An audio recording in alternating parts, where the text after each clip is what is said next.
bien, vamos a ir entonces a la palabra de Dios. Hay muchas cosas que compartir en este día. Vaya conmigo a Nehemías capítulo 2. Nehemías capítulo 2. Vamos a seguir edificando bajo la verdad de su palabra. Vamos en el capítulo 22 ya de esta serie. Ha salido bastante larga, pero hermosa. Yo me siento edificado con lo que Dios está hablando, cómo Dios nos habla a través de su hermosa palabra. Llevamos 22 mensajes, 22 temas predicados de esta hermosa palabra. Así que Nehemías capítulo 2, póngase en pie por favor para darle lectura a esta hermosa palabra. Muy bien, Nehemías entonces capítulo 2, vamos a leer del verso 1 en adelante. Dice: sucedió que en el mes de Nisán, en el año 20 del rey Artajerjes, que estando ya el vino delante de él, tomé el vino y lo serví al rey. Y como yo no había estado antes triste en su presencia, me dijo el rey: ¿por qué está triste tu rostro? Pues no estás enfermo. ¿No es esto sino quebrantamiento de corazón? Entonces temí en gran manera. Y dije al rey: para siempre viva el rey. ¿Cómo no estará triste mi rostro cuando la casa de los sepulcros de mi padre está desierta y sus puertas consumidas por el fuego?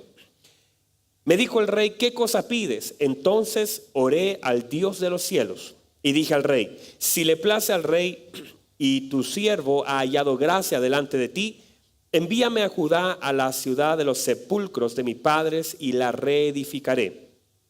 Entonces el rey me dijo, y la reina estaba sentada junto a él: ¿cuánto durará tu viaje y cuándo volverás? Y agradó al rey enviarme después que yo le señalé el tiempo. Muy bien, tome asiento, la palabra de Dios está bendita. Ya hemos pasado por estos capítulos, pero es bueno refrescar un poquito todo lo que Dios nos ha ido hablando y cómo este siervo era tan amado por el rey. Y cómo, también cómo afecta el corazón las malas noticias, cómo a veces nosotros recibimos algunas cosas que dañan nuestro corazón y nos llevan, dijimos en alguna oportunidad dentro de estos mensajes anteriores, que las malas noticias nos deben afectar, pero también nos deben activar. O sea, no solamente las cosas pueden afectar nuestro corazón, sino que tienen que ser un motor para llevarnos a hacer algo. Usted no va a cambiar las cosas llorando. Usted tiene que moverse en la dirección donde Dios quiere llevarlo. O sea, no es solamente el llorar por algo que está mal, sino también activarme en aquellas cosas que Dios quiere hacer. O sea, usted puede recibir una noticia y usted puede llorar por eso, no está mal. La pregunta es: ¿qué va a hacer después de llorar? Mucha gente, después de que recibe una mala noticia o de alguna forma está siendo tocado por cosas que están mal, quedan ahí y siguen llorando año tras año. La diferencia la marca aquellos que después de soltar la última lágrima deciden hacer algo distinto, deciden cambiar la vida, deciden tomar nuevas decisiones. Usted va a ver ahí unas personas que yo llamo los eternos sufrientes. ¿Alguien los conoce? Los eternos sufrientes son aquellos que usted cada vez que habla con ellos están sufriendo y siempre sufren exactamente por lo mismo. ¿Los conoce? ¿Tendrá uno al lado usted? Amén, me diga, ay. Los eternos sufrientes son aquellos que ves que usted conversa con ellos, están mal. Y no importa lo que puedan recibir, siempre es insuficiente. Y no importa si el próximo año vuelve a conversar, están peleando con el mismo oso y el mismo gigante. Siempre están peleando con lo mismo. Siempre están llorando, siempre están quejándose. Vienen a la iglesia y lloran. No hay, pastor, no hay que llorar. Sí, uno puede llorar, pero deje su carga y luego. La Biblia dice de Ana que esa mujer estaba amargada hasta que decidió dejar su carga en el altar. Y la Biblia dice que cuando se levantó ya no estuvo más triste. Eso es lo correcto. Si usted después de irse del altar, después de llorar y ser quebrantado y tener un tiempo con Dios en su casa, se levanta igual, vuelva a arrodillarse hasta que se levante distinto. Usted no puede levantarse igual después de haber tenido un tiempo de intimidad con Dios. se entiende que nosotros seamos quebrantados por situaciones que vivimos, que nos pasan en el día, pero ninguna persona que llega al altar, a las plantas de Dios, y luego de estar allí postrado, puede levantarse de la misma forma. No puede volver a caer una lágrima de amargura cuando nuestra amargura fue derramada a los pies del Señor. La Biblia dice de Ana que ella lloró amargamente. Se le pensó que estaba borracha, esa mujer estaba mal, estaba destruida. Pero la Biblia dice que cuando se levantó ya no estuvo más triste, sino que comió y volvió diferente a su casa. No tiene ningún sentido arrodillarse delante de Dios, llorar y levantarse de la misma forma. O sea, si yo voy a las plantas de Dios, entiendo que en sus plantas recibo consuelo. Escuche bien, Ana no sintió que aquí estaba embarazada. Ana tenía que todavía pasar un proceso para quedar embarazada. Pero Ana sabía que había dejado la amargura en ese lugar. Así también hay personas que toda la vida lloran por las mismas cosas y no tienen ningún sentido. Hay cosas que nos afectan, pero debemos movernos de ese lugar, de la plataforma del dolor. Debemos salir de ese lugar. Usted no puede llorar 5 veces por lo mismo. Llore todo lo que quiera, pero luego seque sus lágrimas y haga algo por lo que está sintiendo. ¿Me dice amén a eso? Entonces, nosotros debemos entender a través de esta palabra que Nehemías estaba lejos de su tierra, pero aunque estaba lejos de su tierra, no estaba lejos de Dios, ni tampoco estaba lejos de la palabra de Dios.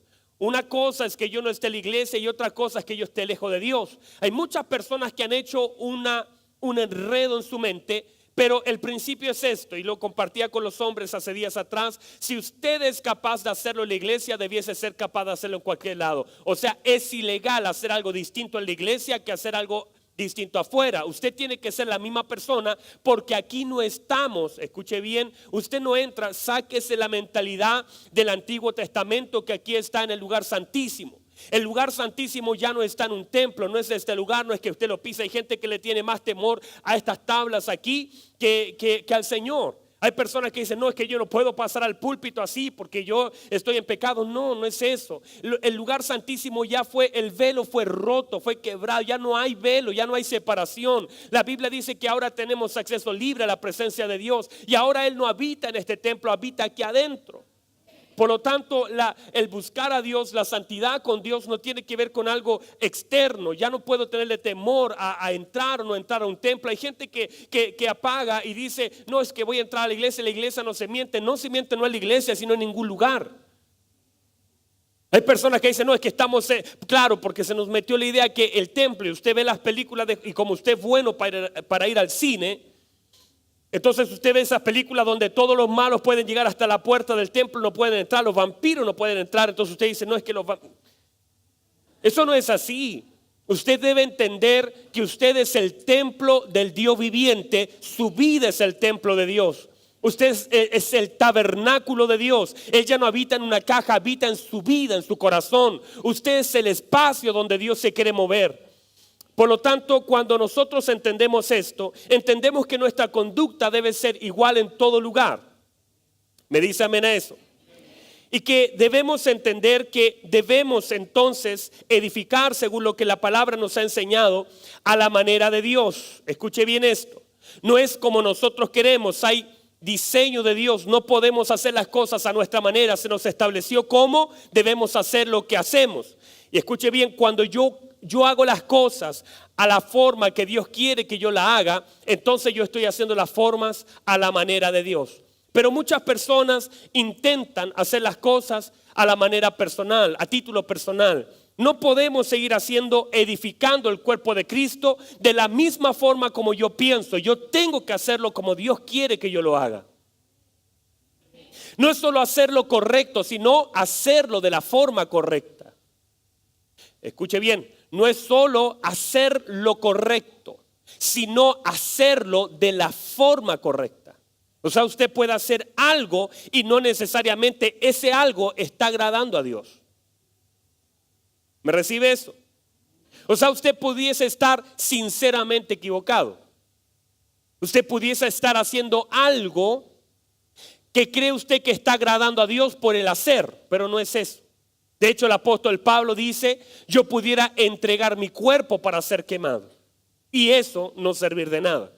Yo pudiera tener fe de trasladar los montes y eso no servir de nada. El apóstol determina que lo que sirve es lo que hago de la forma correcta. Escuche bien eso.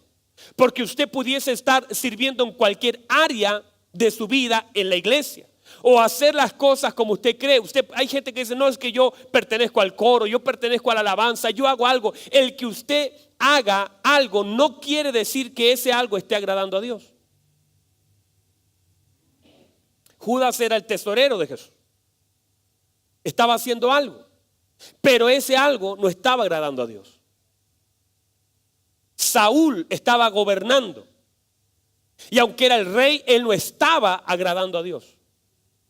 Estaba cumpliendo una función, pero estaba lejos de Dios. Entonces, lo más importante no es lo que yo hago, sino además sumarle el cómo yo lo hago y el por qué yo lo hago.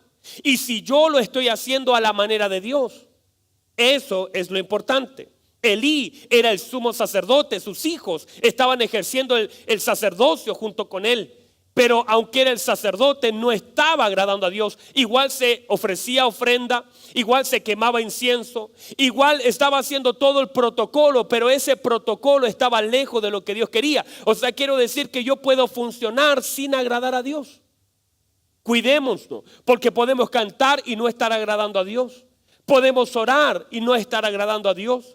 Podemos servir, podemos ofrendar, podemos trabajar en la iglesia sin necesariamente que lo que yo estoy haciendo está agradando a Dios. ¿Por qué? Muchos de nosotros confundimos incluso el asistir a la iglesia con agradar a Dios. Usted no por estar aquí está agradando a Dios. Ay, eso está duro. Qué bueno que haya venido, no le estoy diciendo que se vaya, pero le estoy diciendo que no por estar en este lugar usted está agradando a Dios. No porque yo predique estoy agradando a Dios. No porque yo cante estoy agradando a Dios. No porque levante mis manos, eso no es todo. Debo hacerlo de una forma correcta. ¿Cuánta gente canta con orgullo en su corazón? ¿Cuánta gente predica equivocadamente? ¿Cuántas veces nosotros equivocadamente hacemos lo que hacemos con una vida que no agrada a Dios? ¿Me dice amén a eso? ¿Usted conoce a alguien así? ¿Será el que está al lado?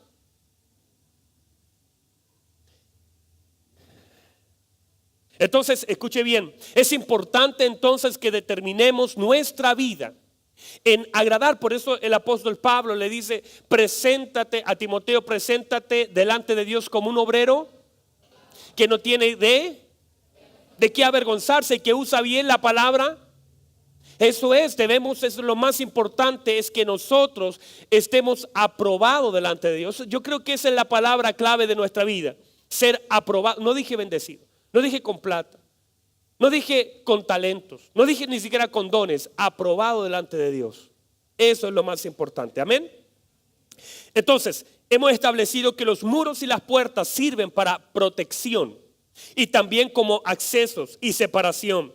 La única protección cuando se levantaba una ciudad, se levantaban las protecciones de esa ciudad, las puertas y los muros. Entonces cuando estas eran derribadas, quedaba vulnerable aquella ciudad, quedaba expuesta. Eso es lo que había pasado. Entonces de estos principios bíblicos hemos hablado ya estos 22 capítulos y hemos establecido que de alguna manera, escuche bien, que uno tiene que entender que uno debe hacer y tratar de cuidar todo lo que se está levantando y por supuesto establecer orden en lo que uno está haciendo. Pero el Salmo 127:1 establece lo siguiente, dice, si Jehová no edificare la casa, usted se lo sabe, ¿no? En vano trabajan los que la edifican. Y si Jehová no guardare la ciudad, en vano vela la guardia. No dice que no tiene que haber guardia. No dice que usted no puede ponerle alarma. No dice que usted tiene que dejar su auto cerrado, porque hay gente que dice, ¿para qué usa seguro si el Señor cuida de su auto? ¿Para qué le pone rejas a su casa si el Señor la cuida? No, aquí no dice que no hay que hacerlo. De hecho, Jerusalén estaba rodeada de muros y había que levantarlos otra vez. Pero se establece un principio mayor, que cuando hay, escuche bien esto, cuando hay un verso bíblico, cuando hay una verdad bíblica que establece algo, esa verdad lo sustenta todo. Y la verdad bíblica es que si el Señor, usted le puede poner 500 protecciones a su casa y eso no puede impedir. De hecho, un día estábamos con mi esposa en la casa y vimos correr a todos lugares de unas personas, unos disparos escuchamos por ahí y habían unos delincuentes que estaban en plena calle sacando, no estaban entrando por el techo, no estaban entrando por detrás de la casa, estaban con una galleta sacando un esmeril, algo así, sacando para que no piense que es una galleta los que no conocen de construcción, estaban sacando las protecciones delanteras de una casa, así como cualquier cosa, y ahí estaban intentando robar. Porque en realidad usted puede ponerle 500 protecciones, contratar 20,000 seguros. Pastor, ¿está mal? No, no hágalo si quiere hacerlo. Pero el principio es: si Jehová no guardare la ciudad, en vano vela la guardia. Y usted tiene que entender que usted y yo somos guardados por Dios. Y que cuando estamos bien, escuche bien, cuando estamos alineados con Dios, entonces Él estará alineado a nosotros y a nuestra vida. Pero el retroceder en hacer su voluntad nos vuelve vulnerable a ciertos ataques. Hemos establecido que esta puerta y esta ciudad tenía 12 puertas, tenía muro. Nehemías entonces va a abrir, va a levantar, está entrando en una temporada de restauración y de reconstrucción. Yo quiero hablarles de las últimas dos puertas. Déjeme hablar de las últimas dos puertas, que para cerrar, porque en realidad esto era un subtema de las 12 puertas, era un paréntesis bastante largo que hemos tenido, pero déjeme hablar de las dos puertas. La puerta número 11 quizás es la puerta de la cárcel o la puerta de la guardia. Se llamaba así porque aquellos que cometían delitos eran pasados por aquella puerta y eran acusados y llevados por aquella puerta para tenerlos prisioneros hasta que se resolviera aquella situación. Por eso se le llamaba la puerta de la cárcel o la puerta de la guardia. Allí también estaban los guardias, los atalayas, los centinelas, los soldados que recibían instrucciones cuando tenían que cumplir sus funciones. Esta puerta nos habla de restaurar la responsabilidad, de entender que necesitamos la responsabilidad de nuestra vida, restaurar la responsabilidad de defender, de velar y proteger lo que Dios nos ha dado. ¿Sabe que usted tiene que cuidar lo que Dios le ha dado? ¿Sabe que usted tiene que retener lo que Dios le ha dado? ¿Sabe que Dios le habla a la iglesia en Apocalipsis y le dice: retén lo que tienes para que ninguno tome tu corona? Uno debe aprender a retener, a sostener, para que en el tiempo se manifiesten las cosas. Es lo mismo que un bebé en el vientre. Muchas veces se habla de que hay abortos espontáneos, que el bebé se está soltando y mandan a esa mamá a tratar de guardar reposo, porque ese bebé se está soltando y ella tiene que retenerlo, soportar durante 9 meses hasta que ese bebé pueda ser manifestado. Muchas veces nosotros no recibimos aquellas cosas que Dios nos quiere dar porque no hemos aprendido a soportar, ni siquiera a cuidar aquellas cosas que Dios nos ha dado, reclamando por lo que no tenemos y jamás agradeciendo por lo que Dios sí nos ha dado. Debemos entonces aprender a velar y restaurar la responsabilidad de aquellas cosas que Dios nos ha sumado. Porque cuando Dios nos suma algo que nosotros hemos orado, también con lo que Dios nos suma nos da una nueva responsabilidad. Al que más se le da, más se le pide. Por lo tanto, cuando hemos de recibir cosas de parte de Dios, debemos ser responsables a lo que Dios nos ha dado. Uno debe ser responsable y buen mayordomo de todo lo que Dios nos ha dado. Usted tiene que ser responsable con sus hijos. Usted tiene que ser responsable con la iglesia. Usted tiene que ser responsable con su familia. Usted debe ser responsable aún con su cuerpo. Me parece a veces hasta gracioso personas que hace tiempo me tocó en Colombia. ¿Hay algún colombiano acá para que no me vaya? Ay, Dios se bendiga. Otro más, otro por acá. Ay, también allá. Hay más colombianos, hay hartos. Bueno, mis hermanos colombianos se comen algo que se llama la bandeja paisa. Les va a dar hambre después del ayuno. Y la bandeja paisa contiene chicharrón, pero no ese chicharrón. Nosotros comemos chicharrón que es un cubito, ¿sí o no? Es un cubito. El chicharrón de ellos es así, un pedazo de carne, de grasa que está partido en diferentes, pero es así, hermanos, es así, como una tableta de chocolate larga, ¿no es así? Partido, ese es el chicharrón para ellos. Están equivocados, pero ya pronto volverán a la verdad. Y ese, y contiene así un chicharrón, contiene una longaniza, contiene huevo, contiene arroz con coco, contiene frijoles negros, contiene plátano maduro, contiene palta, aguacate que le dicen ellos, aguacate, esa era la cosa. Es la misma cosa, ¿no? Eso era en Cuba, en el otro lado. Todo eso contiene la bandeja paisa, ¿no? Y es así la bandeja. Claro, cuando uno ve eso, uno inmediatamente porque además contiene carne. Entonces uno come aquellas cosas que uno dice. Yo cuando me la mostré, yo dije, bueno, la cosa es que comiendo con unos hermanos allá en un congreso, ellos comieron y le pidieron, y un hermano que era de Chile le estaba pidiendo la bendición y dice, Señor, bendigo estos alimentos que no nos hagan daño. Y yo cuando él estaba orando reflexionaba, ¿cómo podemos orar? ¿Cómo podemos pedir que eso no me haga daño cuando por mucho que yo ore, lo que está delante de mí me está diciendo que me va a dañar? ¿Me entiende? ¿Cómo yo puedo orar para que algo no me haga daño cuando yo sé que al primer chicharrón o me voy al hospital porque mi cuerpo no está? Yo sé que los cuerpos de usted ve a ellos que comen eso y no les causa nada porque ellos han sido procesados en el tiempo para poder digerir eso y su cuerpo está preparado biológicamente para comer esa bandeja paisa y igual mantener como si no hubiesen comido nada. Pero si un chileno como nosotros, que respetamos las dietas, que comemos sano, ¿cierto? Uno se come la mitad de esa bandeja, estaría 2 semanas en el hospital. Porque eso a nosotros, nuestro cuerpo no está adecuado para eso. No sé por qué estoy acá, pero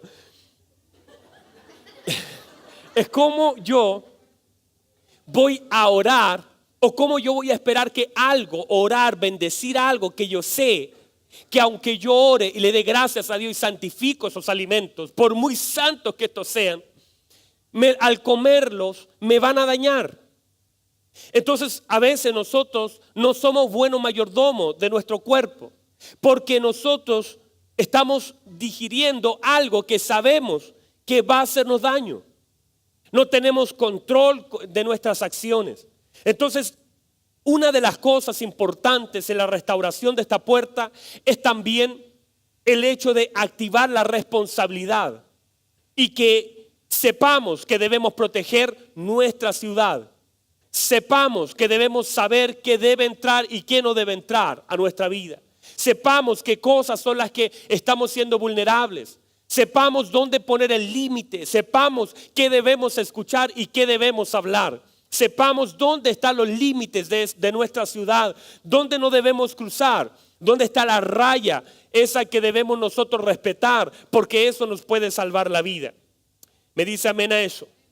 Entonces, además de esto, debemos saber que esta puerta nos habla acerca de cosas que nosotros debemos vencer y que debemos mantener cautiva, porque escuche bien, no es solamente, escuche bien esto, no es solamente que usted va a ser transformado para no hacer o ser lo que era antes, sino también debe en usted haber un dominio propio de las acciones que antes tenía y que ya no debe tener más. El Señor dice que Él no nos dio espíritu de cobardía, sino de poder, de amor y de dominio propio. Pero entienda una cosa, usted no puede dejar todo para que el Espíritu lo haga en su vida, sino usted tiene que aprender a tener un dominio propio de sus acciones. Usted debe, escuche bien, no siempre ser vencido y decir, ay, otra vez fallé, otra vez me equivoqué, otra vez metí la pata, otra vez la embarré, otra vez fallé, otra vez quebranté. No es eso. Usted tiene que entender que usted tiene que tener dominio propio de las acciones que está llevando y saber dónde está la línea y no pasar esa línea. Por eso la Biblia dice, escuche bien, 2 de Corintios capítulo 10, versículo 3, siempre lo recitamos, pero escuche bien, usted no siempre debe ser vencido y sometido de aquellas cosas malas. Usted tiene que vencer. Dice así el verso 3, porque aunque andamos en la carne, no militamos según la carne, porque las armas de nuestra milicia no son carnales, sino son poderosas en Dios para la destrucción de fortaleza, derribando todos los argumentos y toda altivez que se levanta contra el conocimiento de Dios y llevando cautivo todo pensamiento ¿a qué? A la obediencia de Cristo. Entonces aquí nos está hablando de que nosotros tenemos armas poderosas y que podemos llevar, escuche bien, podemos derribar toda fortaleza del diablo. Y podemos llevar toda mente, pero no podemos, escuche bien, intentar someter la mente de otro a la obediencia de Cristo cuando nuestra mente no le está obedeciendo. A veces nosotros operamos en la inconsistencia e inconsecuencia de la vida. Operamos desde la plataforma del no hacer. Y queremos que otro sea transformado cuando yo no estoy obedeciendo a la palabra de Dios. Eso es una verdad. Y queremos que otro le obedezca cuando yo no estoy sometiendo mi mente. No puedo intentar gobernar, escuche bien, desde la esfera de la desobediencia. Yo no puedo intentar gobernar, no puedo intentar hacer ver la gloria de Dios manifiesta cuando mi mente no está obedeciendo la palabra de Dios. La obediencia requiere sumisión, la obediencia requiere reconocimiento, la obediencia requiere bajar de donde estoy. Eso es lo que debemos hacer, pero yo no puedo esperar que otro le obedezca a Dios o yo enseñarle que obedezcan a Dios a otro cuando yo estoy quebrantando la palabra de Dios. Eso no será así. ¿Me dice amén? Muy bien, entonces esto lo digo porque a veces escucho personas que intentan cambiar a otros, pero ellos mismos no han sido transformados. Personas que le dicen al borracho que deje la borrachera. Pastor, eso está mal. No, eso está bien. El borracho debe dejar de tomar. La prostituta debe dejar de prostituirse. El pecador, todo eso está bien, no hay problema. Pero yo quiero que el otro sea transformado cuando yo no soy obediente a las cosas que la palabra me está pidiendo. Y eso está mal. La puerta número 12 es la puerta de Efraín. Escuche bien esto. Efraín quiere decir 2 veces fructífero. Es doblemente bendecido. Es una puerta que debe ser restaurada. Efraín nos habla de lo fructífero. Podemos entonces entender que para que haya fructificación o fruto, la palabra fruto, tiene que haber una atmósfera correcta. No podemos tener el mejor fruto aunque tengamos la mejor semilla sin tener la atmósfera para que eso se pueda desarrollar. No podemos, escuche bien, alcanzar o procesar o comer un buen fruto germinado, establecido, sin que ese fruto haya caído en buena tierra y además haya sido bien regado y esté en la atmósfera correcta. A veces nosotros tenemos un buen fruto o una buena semilla, pero jamás alcanzamos un buen fruto. ¿Por qué? Porque la semilla no está en la atmósfera correcta. Usted pudiese tener una semilla de manzana y plantarla en la Antártida y esto no le va a dar fruto. Porque solamente en la atmósfera y en la tierra correcta la semilla se va a poder desarrollar. Escuche bien, en el tiempo de Eliseo, la Biblia dice que llegaron los profetas a decir que la tierra era estéril. La palabra estéril en ese pasaje quiere decir que hacía abortos espontáneos. Porque las aguas eran malas, estas aguas esterilizaban la tierra y eso producía que lo que se plantara, la gente tenía semilla, pero no tenía fruto. Esto es que nosotros, usted entiende a través de la palabra lo que Jesús nos enseñó, que la semilla es la palabra de Dios. La palabra de Dios en nuestra vida es una semilla que intenta crecer y dar fruto. Pero muchas veces no vemos el fruto de la semilla, aunque la semilla fue buena. Y usted puede decir, a veces recibir una buena palabra, decir gloria a Dios, eso es para mí. Alzar su mano y hacer el acto de fe de agarrar algo. O usted puede decirme amén, pastor, o usted pudiese aplaudir una palabra que Dios le suelta, pero esa palabra no traerá fruto si no está en la atmósfera correcta. Así como es en lo natural, así también en lo espiritual. Si esa semilla no crece en la atmósfera correcta, a veces nosotros tenemos la semilla y tenemos la tierra, pero la atmósfera es inadecuada. Cuando generamos una atmósfera de incredulidad, la semilla no puede crecer. ¿Me dice amén a eso? Entonces, para que una semilla pueda dar fruto, debe tener una atmósfera. Es importante que cuando nosotros entendemos esto, que cuando nosotros operamos en lo natural y ordenadamente establecimos en lo natural que tenemos una semilla, tenemos una tierra, depositamos la semilla, la tierra comienza, regamos esa semilla, comienza naturalmente a crecer. Eso es lo natural. Cuando nosotros, hasta ahí nosotros podemos llegar. Ese es nuestro trabajo, el hecho de ser buena tierra, el hecho de regar con fe esa semilla. Ese es nuestro trabajo, operar en lo natural. Nosotros no podemos operar en el crecimiento de esa semilla, y es allí donde se manifiesta lo sobrenatural de Dios sobre nuestra vida. Porque se planta una palabra en nuestro corazón. En nuestra vida la tenemos en una atmósfera correcta de fe.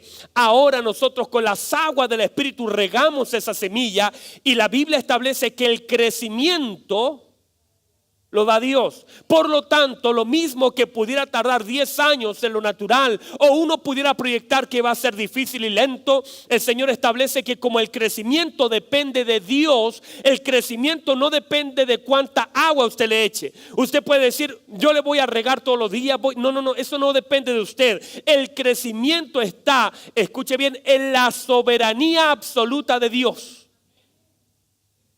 La misma palabra que fue sembrada en su vida, la misma palabra que usted recibió, puede ser que en otra persona que la recibió, Dios determine un crecimiento mayor que en la vida suya.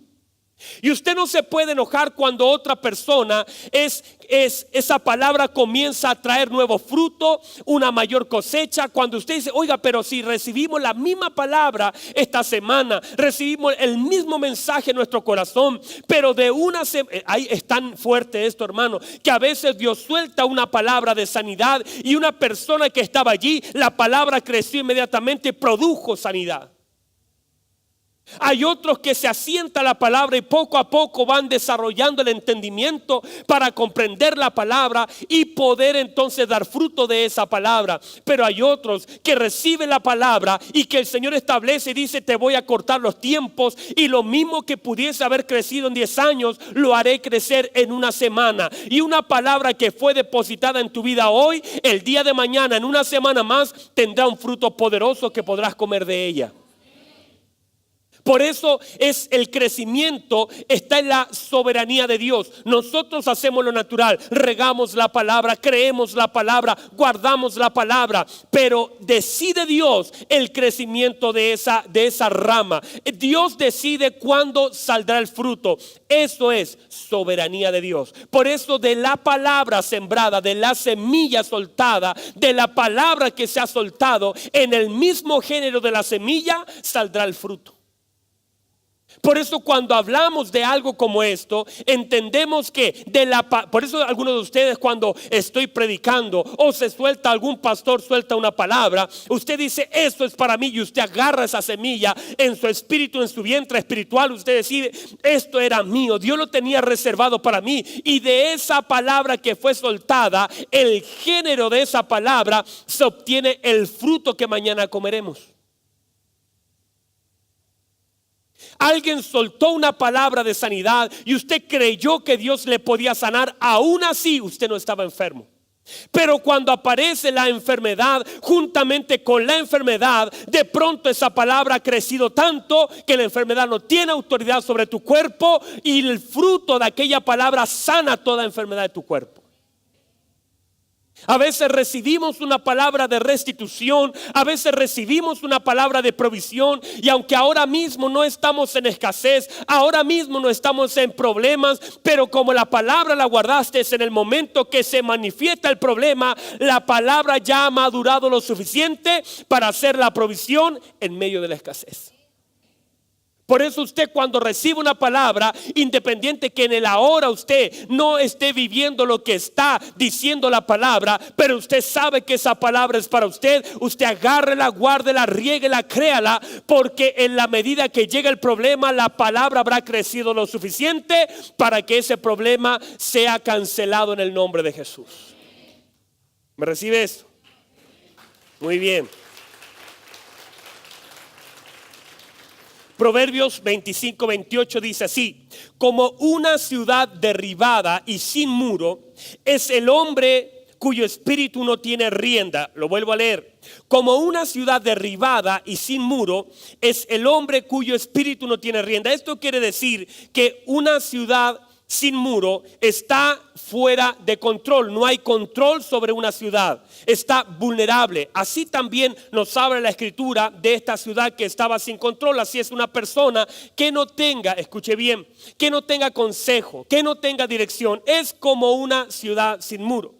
Déjeme hablarle un poquito acerca de esta puerta, la puerta de Efraín. ¿Por qué se llamaba la puerta de Efraín? Porque esa puerta daba al mercado. Se llamaba puerta de Efraín porque esa puerta daba al mercado, donde estaba la economía de Jerusalén, donde había lugares de compra, había lugares de venta, donde estaba la provisión de Israel. En ese lugar estaba la provisión, por eso se llama la puerta de Efraín. Efraín quiere decir doblemente fructífero o doblemente bendecido. De hecho, usted conoce la historia de José. Amén. ¿Usted conoce la historia de José? Muy bien.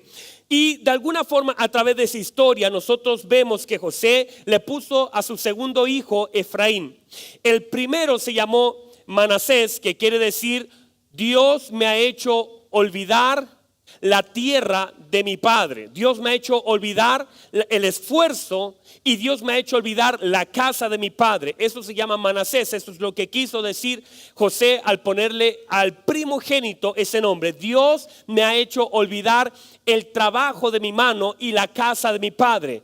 Eso es lo que le puso a su hijo Manasés. Pero su segundo hijo le puso Efraín. Ya no está hablando de olvido, sino de bendición, porque Efraín para José significaba: Dios me ha bendecido, Dios me ha hecho fructífero en la tierra de mi dolor. Acá tenemos dos hijos. El primogénito entonces le hace olvidar a José el dolor, pero también no solamente eso. Lo que hizo José con el primer hijo reseteó su vida. Es como un computador que guarda buenas y malas cosas. Porque la casa del padre o el mismo padre era bueno para José. De hecho, la Biblia dice que José amaba a su padre y sobre todo también a su hermano Benjamín. Pero cuando él decidió borrar, entonces él dice: Dios me ha hecho olvidar la casa de mi padre y el trabajo. Entonces vemos que con el primer hijo lo que hizo José fue resetear su vida y dijo: yo me olvido, ya no hay vuelta atrás. Hasta aquí llegó el dolor, el trabajo, el esfuerzo, la casa de Potifar. Estando en la cárcel, yo me olvido de todo lo malo y comienzo un nuevo tiempo en mi vida. Eso hizo el primer hijo. Pero el segundo hijo ya no habla de olvido, sino habla de fructificación. Dice: ahora Dios me ha hecho fructificar en la tierra de mi dolor. El segundo hijo entonces viene a traer la gloria. Escuche bien esto, ¿por qué es importante esto? En Génesis capítulo 48, me gustaría ir con ustedes. Génesis capítulo 48. Quiero que leamos algo allí que me parece interesante compartirlo con ustedes. Dice así, el verso 12: entonces José los sacó de entre sus rodillas, hablando de Manasés y Efraín los tenía en su rodilla. Entonces el verso 12 dice: entonces José los sacó de entre sus rodillas y se inclinó a tierra. Y los tomó José ambos, Efraín a su derecha y a la izquierda de Israel, y Manasés su izquierda a la derecha de Israel. O sea, estaba su padre Israel delante de él. Y él saca a los hijos de sus rodillas y los pone delante de su padre. Y la Biblia dice: y los acercó a él. Entonces Israel extendió su mano derecha y la puso sobre la cabeza de Efraín, que era el menor, y su mano izquierda sobre la cabeza de Manasés, colocando así sus manos adrede, así dice la Biblia, adrede, aunque Manasés era el primogénito.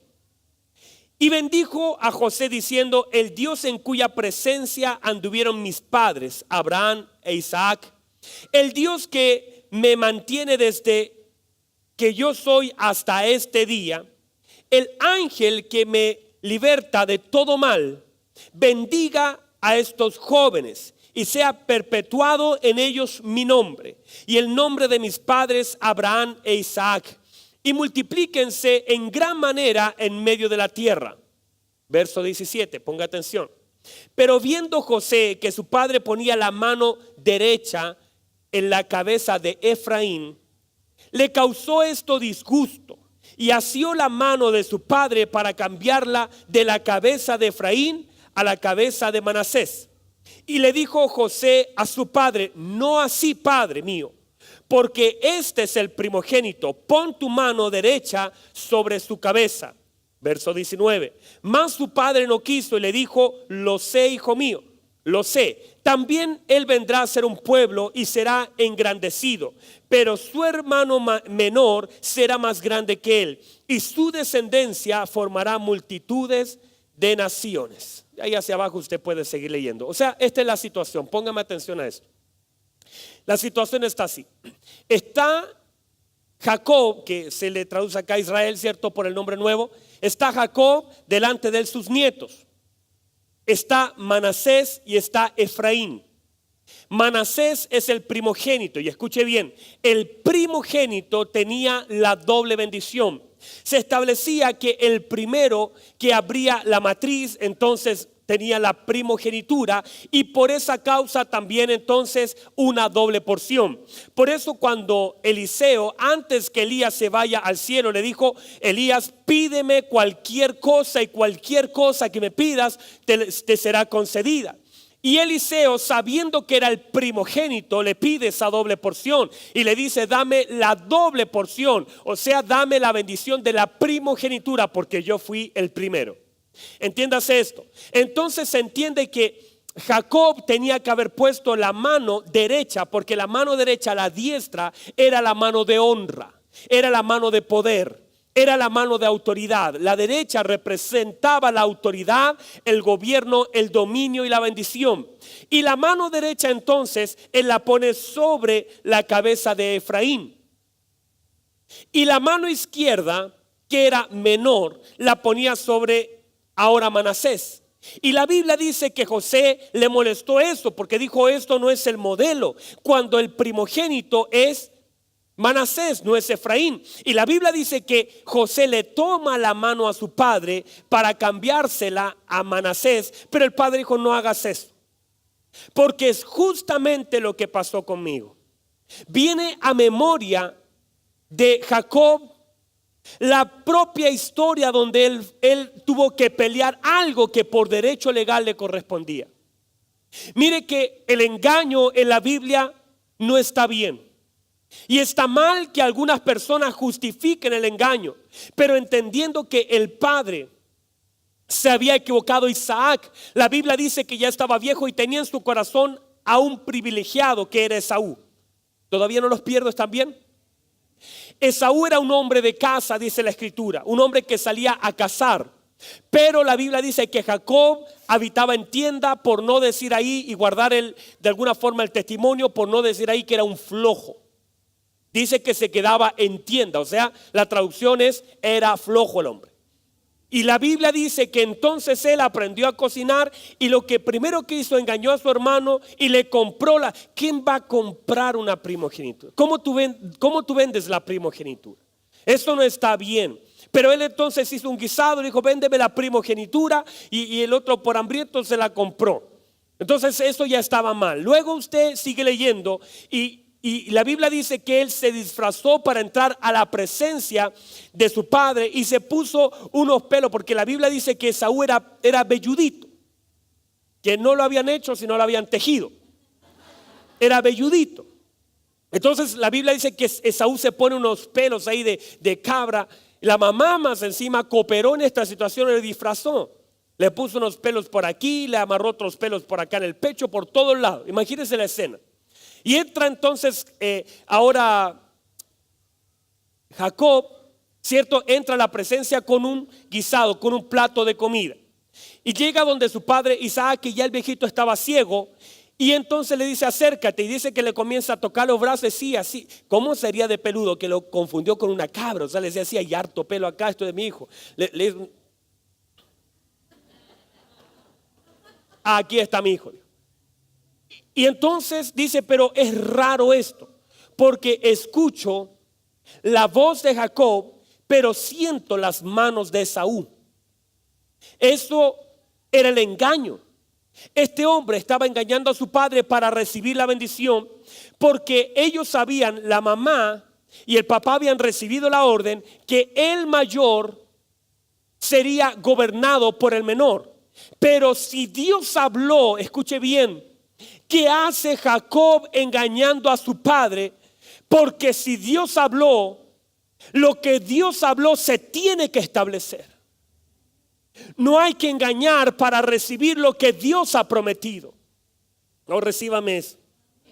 No hay que engañar a nadie, ni engañar al Estado, ni engañar a los clientes. Escuche bien esto. Ni dejar de hacer una boleta para tener un poquito más de recursos en los bolsillos.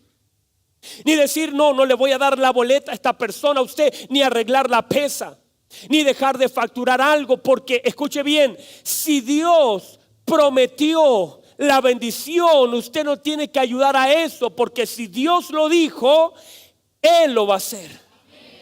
Usted no tiene que engañar a nadie, usted no tiene que engañar al sistema para que usted sea un bendecido de Dios, porque si Dios lo estableció así, usted tiene que vivir en la palabra de que Dios lo dijo y usted no tiene que hacer nada. Usted no tiene que tener la boca de Jacob y las manos de Esaú para recibir la bendición, porque eso no es agradable, eso no es fe, eso es desconfianza. Pero si usted entiende que si Dios estableció algo para su vida, usted no tiene que hacer nada, solo esperar y confiar que Dios lo va a hacer. Escuche bien esto, recíbame esto, recíbame esto. Y cuando entonces él se vio engañado, Jacob sale con la bendición de su padre, pero eso no agradó a Dios. Porque eso de engañar a su padre estuvo mal. No es justificado. Salió mal. Y usted conoce la historia que estuvo por años, 20 años, por haber engañado a su padre. 20 años estuvo siendo engañado por su suegro. Ahora él en este engaño 20 años no ganaba, perdía. El suegro lo engañó. Por eso cuidado con los suegros. Pero a veces Dios ocupa a Labán para formar nuestro carácter. Dios ocupa a los jefes, Dios ocupa a los vecinos, Dios ocupa a los hermanos, Dios ocupa a los padres para formar, porque la bendición que Dios tenía para Jacob era demasiado grande como para depositarla en un Jacob. Debía ser depositada en un Israel formado, establecido. Ahora escuche bien esto. Como este hombre tuvo que pagar el precio del engaño, porque su padre Isaac no había escuchado la voz de Dios, ahora estaba delante Efraín y Manasés, y aunque el orden era que Efraín debiese ser la mano izquierda y Manasés la mano derecha, y aún a pesar del enojo de José, él le dijo, mira, yo ya pasé por eso. Yo sé lo que es pelear una bendición. Yo sé lo que es el engaño. Yo sé que es que tus padres te dejen al final cuando Dios ya había hablado. Así que yo ahora no tengo una idea, porque hay una diferencia entre una idea y una orden.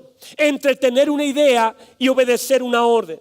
Y ahora él dice, yo voy a obedecer a Dios. Yo sé que esto no se ve bien para tus hijos, yo sé que esto se ve raro para ti, pero yo prefiero obedecer a Dios. Y si Dios dijo que este hombre era el que necesitaba la mano derecha y este hombre iba a ser bendecido, ¿quién soy yo para cambiar el orden? Yo no voy a alterar lo que Dios dijo que yo hiciera. Y dijo, Efraín será el hombre del fruto. Usted tiene que entender que es mucho mejor para su vida obedecer a Dios, a pesar de que obedecer a Dios le cause problemas con otro. Porque le va a causar problemas con otros, pero lo va a mantener en paz con Dios. A veces obedecer es muy difícil por causa de otros, porque nos confronta con gente que no va a entender el cambio de manos. Pero nosotros debemos obedecer a Dios, a pesar de que a otros eso les puede incomodar. ¿Me recibe esto? Entonces, escuche bien esto. Cuando nosotros entendemos esta puerta, entendemos que lo que Dios restaura a través de ella es una bendición sobre nuestra vida, es la obediencia, es la fructificación. Pero escuche bien, la bendición de nosotros no está en las riquezas como el hombre y la muestra hoy, en que tengamos tanto en nuestros bolsillos para guardar. No es eso.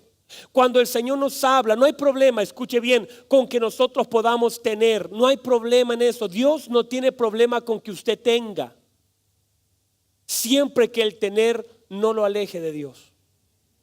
Porque a veces el peor enemigo del hombre es tener más de lo que necesita, porque su corazón se inclina al lugar equivocado. Pero Dios no tenía problema con que Job tuviera. Dios no tenía problema con que David tuviera. Dios no tenía problema con que Isaac tuviera. No es un problema de Dios que el hombre tenga. De hecho, la Biblia dice, teniendo lo suficiente, abundéis para buenas obras. Dios no tiene problema con que tengamos, sino que pasa en nuestro corazón al tener, o que pasa en nuestro corazón al no tener. Como nuestra vida a veces es balanceada por lo que hay en nuestros bolsillos, que cuando tenemos nuestro corazón salta, pero cuando no tenemos nuestro corazón cae. Y eso a veces mide lo que hay en nuestra vida. Y a través, si se los dije hace mucho tiempo atrás, el año pasado, a veces la prueba más grande del hombre no está en la necesidad, sino en la abundancia. Cuando comenzamos a tener, se prueba realmente lo que hay en nuestro corazón. A veces la gente pasa la prueba de la necesidad, pero cuando viene la prueba de la abundancia se quedan estancados en ella y no salen de esa prueba. La prueba de la abundancia también es un desafío para la fidelidad a Dios y a su palabra.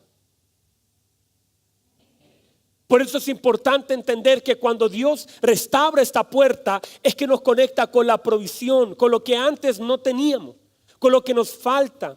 Cuando esta puerta estaba dañada, es que la gente no tenía acceso a la compra, no tenía acceso a tener. Aunque podía tener, le era muy difícil, el mercado estaba dañado. Cuando nosotros vemos esta puerta, la puerta de Efraín, es la puerta de la doble porción, es la puerta de la fructificación, es la puerta donde hay semillas necesarias, porque Dios, escuche bien, necesita que nosotros tengamos lo suficiente para poder abundar. Porque también así glorificamos a Dios. Teniendo lo suficiente, glorificamos a Dios. Usted no puede hacerse dependiente de un problema para poder honrar a Dios. Usted no puede hacerse dependiente de la necesidad o la escasez para honrar a Dios. Usted tiene que aprender a amar a Dios en todo tiempo. El apóstol Pablo honraba a Dios teniendo o no teniendo, en abundancia y en escasez. Eso hace un hombre de Dios, el ser probado cuando tengo amar a Dios y cuando no tengo seguir amándolo de la misma forma. El saber que aunque yo hoy día tenga mucho en mis bolsillos, saber que Dios también puede probarme la escasez, porque allí se prueba mi corazón. En los desiertos se prueba. La Biblia dice en Deuteronomio 8, dice, si no te llevé al desierto para probar que había en tu corazón, porque los desiertos prueban y manifiestan lo que hay aquí dentro. Y a veces la escasez o la abundancia manifiestan solamente lo que estaba aquí guardado. Por eso es importante que esta puerta sea restaurada. ¿Para qué? Escuche bien, para que tengamos lo necesario, para que Dios también a través de eso pueda ser glorificado, para que la gente sepa que usted con trabajo o sin trabajo sigue amando a Dios de la misma forma, que su adoración no está condicionado a lo que tiene en los bolsillos, que sus alabanzas no suenan más fuerte cuando le aumentaron el sueldo, ni suenan más despacio cuando se lo bajaron, que usted ha aprendido a amar a Dios no de acuerdo a lo que tiene aquí, sino de acuerdo a lo que está acá. Y que usted sabe que a pesar de que en algún momento la cosa se vea difícil, usted le ha creído tanto a Dios que su fe alcanza para soportar los tiempos de escasez. Y que no importa si hoy no tengo lo que quiero, sé que Dios conoce mi necesidad y que conforme a sus riquezas en gloria podrá hacer llegar a mi vida lo que Él sabe que yo necesito. Les quiero regalar este verso para terminar. Isaías capítulo 3 versículo 10. Yo sé que usted se lo sabe, pero déjeme leérselo. Decida al justo que le irá bien, porque comerá del fruto de sus manos. Déjame sembrarte esta palabra.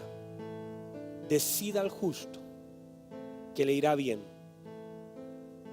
porque comerá del fruto de la obra de su mano. Yo le puedo decir a usted, le irá bien. Yo le puedo decir a usted, le irá bien. Hay una puerta que es la puerta de Efraín, que es la puerta de la doble porción, que es la puerta, escuche bien, del orden de Dios, de la manera de Dios, a la manera de Dios. Es como Dios diseñó y quiso que fueran las cosas. Y puede ser que personas se molesten porque Dios decidió hacer algo, pero a Dios no cambia las cosas porque la gente se enoje. Si Dios decidió honrarte, y vive el Señor que siento que así es, Dios decidió honrarte. Dios ha decidido honrarte. Dios ha decidido ponerte en alto. Dios ha decidido sacarte del final y ponerte enfrente. No porque tú seas mejor que otros, porque esto no es del que corre, esto no es del que tiene más fuerza. La Biblia dice que esto es de quien Dios tiene misericordia. Y cuando caminamos en la misericordia de Dios, pasan cosas que a otros no les pasan. No solamente podemos contar las tragedias, debemos aprender a contar las victorias. Decir que a otros no le había pasado, pero a ti te pasa. Que de pronto aparezcan cosas que allí no estaban. Que de pronto estaba mi hermano aquí de Colombia, me decían el otro día, ocurrió un milagro sobrenatural. Han empezado a ocurrir cosas que antes no, porque estamos restaurando una puerta, que es la puerta de Efraín. Es una puerta de doble cosa, de aquellos que recibimos la doble porción. No solamente, escuche bien, estamos restaurando áreas espirituales, porque eso, por ahí se parte. De verdad, por ahí es el principio. No podemos intentar que sea restaurado lo material si antes no fue restaurado lo espiritual. Pero una vez que Dios ha comenzado a mostrar su gloria y su soberanía en lo espiritual, es que lo material tiene que responder. Es que cuando comenzamos a buscar el reino de Dios, que cuando comenzamos nosotros a inclinar y a saber cuál es el orden y buscamos el reino de Dios y su justicia, hay cosas, las añadiduras comienzan a sumarse y pasan a ser sorpresa para nosotros, porque siempre una añadidura será una sorpresa para mí, pero será un plan de Dios en la eternidad. Cosas que yo no sabía que llegarían, pero ahí estaban guardadas, reservadas en un depósito de Dios para este tiempo. Por eso el Señor dice, no te preocupes de lo otro, preocúpate de mi reino, que de las añadiduras ya están reservadas para ser manifiestas sobre nuestra vida. Y cuando nosotros comenzamos a buscar el reino de Dios, Dios comienza a sumar. Dios no sabe restar, comienza a mostrarte. ¿Por qué? Porque en la medida que el reino se manifiesta en mi vida, en la medida que el carácter de Cristo es formado en mí, no hay necesidad. Porque así como recibo de Cristo, usted vea la escritura y Cristo no tuvo necesidad, Jesús no tuvo escasez, Jesús no tuvo que pedir. La Biblia dice que las mujeres servían de sus bienes para la extensión de la obra. Jesús se dedicó a predicar y las personas comenzaron a sumar a su vida. En la medida que tú hagas lo que el Padre quiere, Dios irá sumando a tu vida lo que tú necesitas para hacer lo que Dios ha establecido que tú hagas en este tiempo. Hoy yo declaro en el nombre de Jesús que no habrá necesidad. No habrá necesidad. Que usted va a ver la mano de Dios en cosas que antes no la vio por causa de lo que usted antes no hizo. No es que busquemos las añadiduras, es que las añadiduras tienen tu dirección cuando tú tienes la dirección del reino. Cuando tú estás buscando a Dios, entonces lo demás será añadido, será sumado. No es que busquemos, es que eso nos persigue, nos sigue, nos alcanza, nos sobrepasa. No estamos aquí para buscar lo que Dios ya ha prometido. Estamos aquí para que lo que Dios ha prometido se manifieste.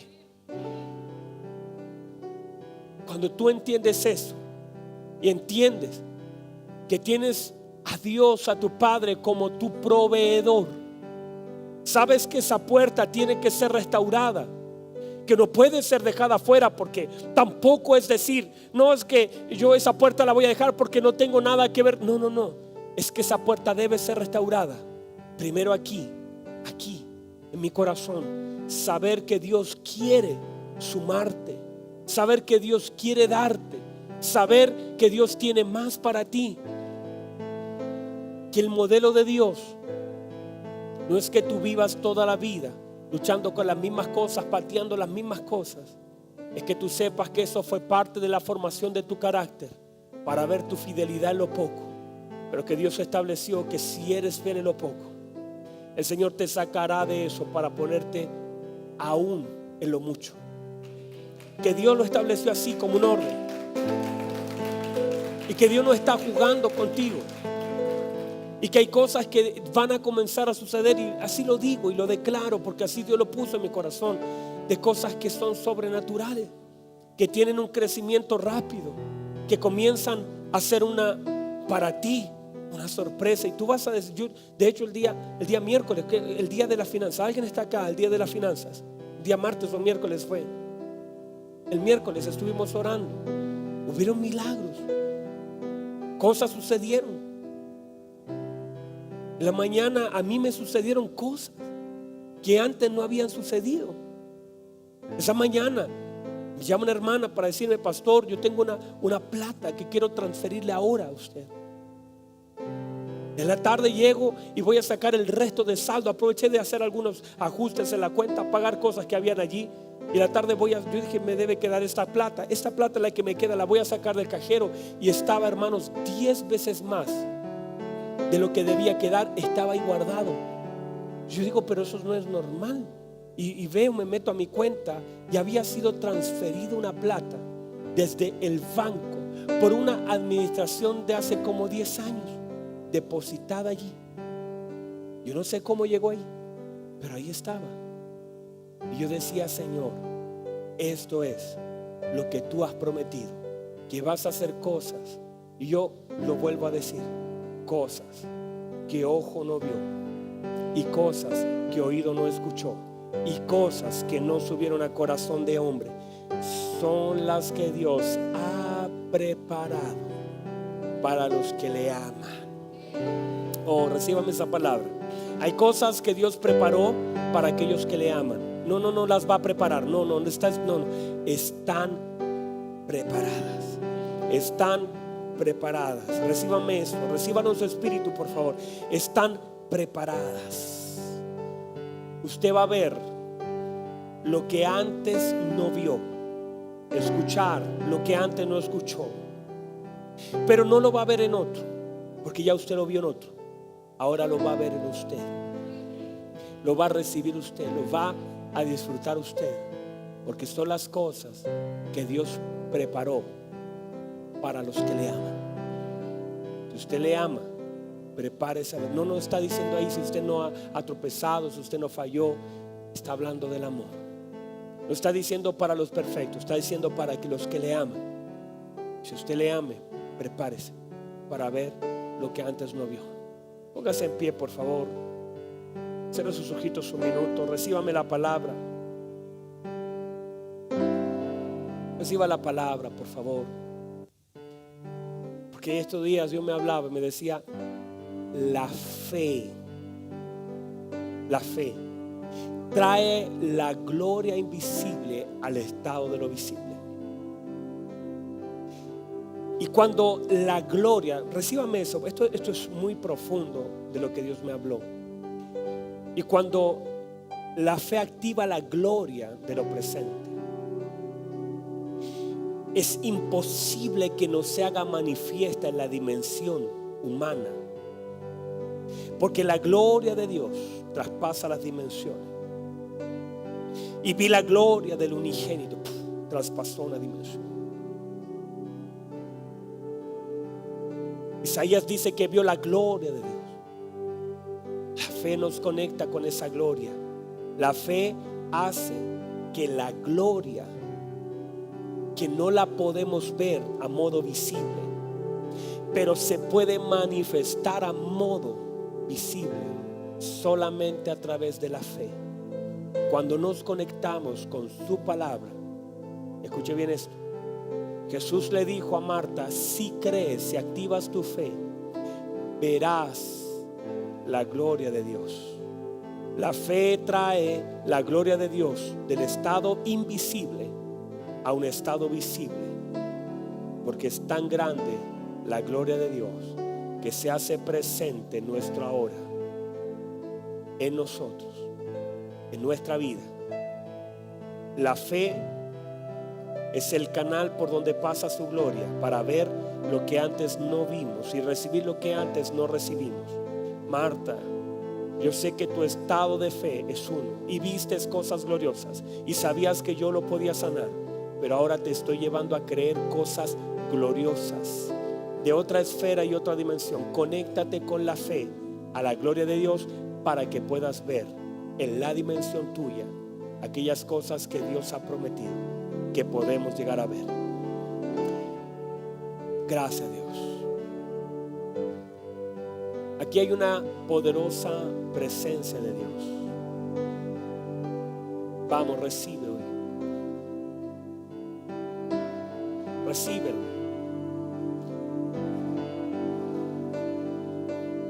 Hay una hermosa presencia de Dios. Hay puertas que estaban destruidas, que Dios dice: vamos a volver a edificar. Estaban llenas de escombros y el Señor dice: vamos a volver a edificar con amor, con pasión. Vamos a edificarlo a mi manera, poco a poco. Vas a ver cómo te voy sacando de donde estabas, moviendo de ese lugar de la frustración al lugar del propósito, de la plenitud en Cristo. Vamos a salir de esa frustración. Prepárese a recibir lo que antes no recibió, a ver lo que antes no vio, a llegar donde antes no pudo llegar.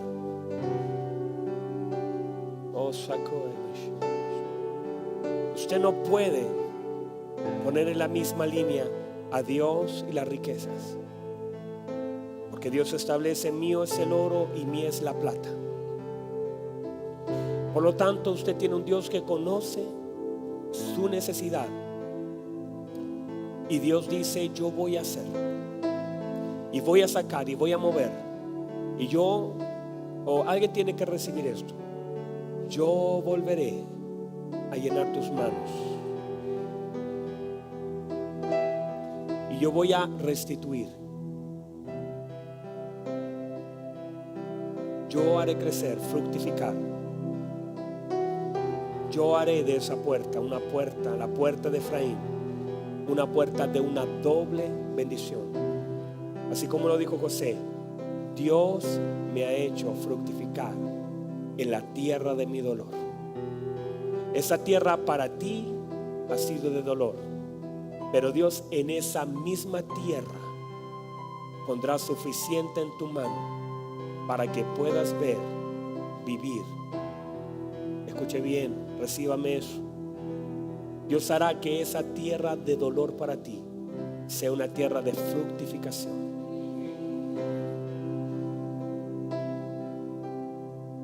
Dios reparará, te ayudará.